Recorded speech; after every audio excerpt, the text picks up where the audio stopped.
У цій історії є все – анафеми, домашній арешт і підкуп соболями. Отже, початок поширення християнства серед слов'янських народів. Хрещення Київської Русі. Митрополити, глави місцевої церкви – це греки, яких присилає Константинополь. Під час правління князя Ярослава Мудрого митрополитом уперше обирають місцевого. Це Іларіон. Відбувається розкол. Рим і Константинополь розходяться. Виникають західна і східна гілки християнства, тобто католицизм і православ'я. Більшість слов'янських народів історично орієнтуються на Константинополь. Монголо-татари руйнують Київ.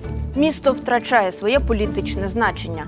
Митрополити переносять резиденцію на північ, у місто Владимир, але, як і раніше, називають себе митрополити Київські та всієї Русі. Із Владимира митрополит перебирається до Москви і далі називає себе Київським. Константинопольський патріарх реорганізовує Київську митрополію, долучає до неї Литовську, Галицьку і західну частину Київської митрополії.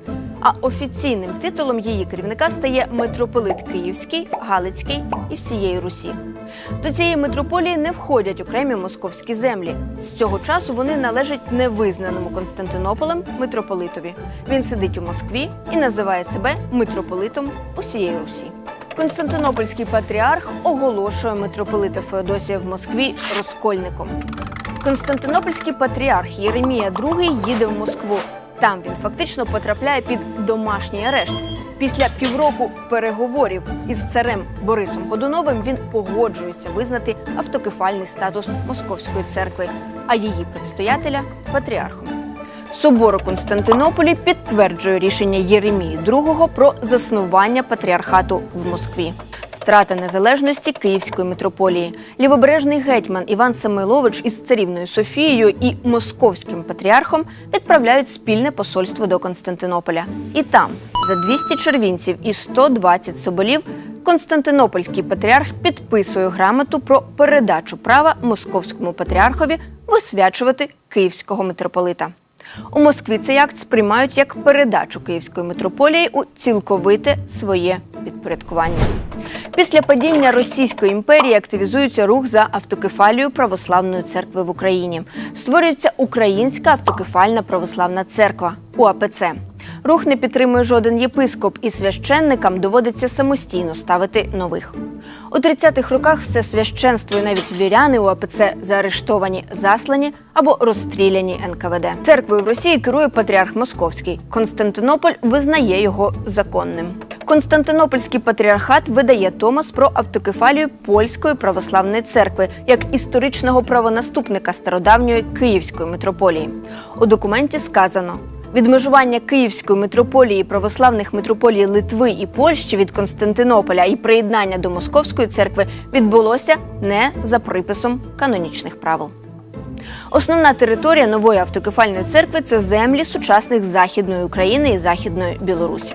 Йосип Сталін кардинально змінює своє ставлення до церкви. Він зустрічається з уцілілими митрополитами і схвалює їхнє бажання обрати патріарха.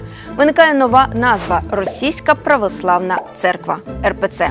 Реставрація відбувається під чуйним контролем Компартії. Православні єпископи соціалістичної Польщі відмовляються від томосу Константинопольського патріарха під тиском органів безпеки. Після цього московський патріарх видає власний томос про автокефалію православної церкви в Польщі, але кордони цієї церкви міняють, адже країна позбулася частини території за пактом Молотова-Ріббентропа.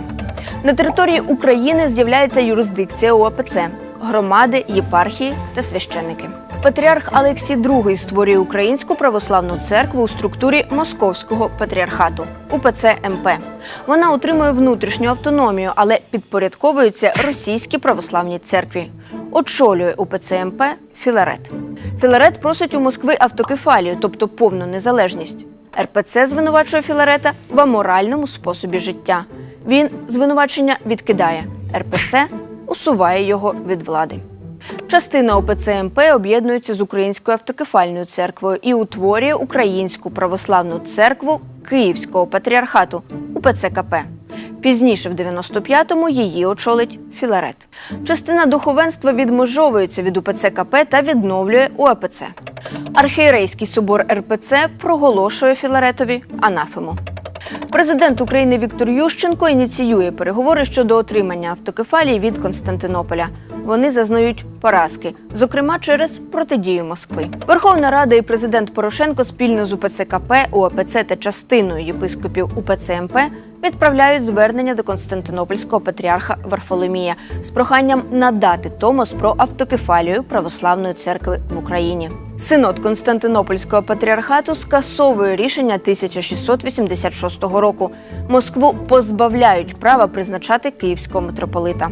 Анафема РПЦ керівникові УПЦ КП Філарету визнається недійсною. Стартує процес надання автокефалії Православної церкви в Україні.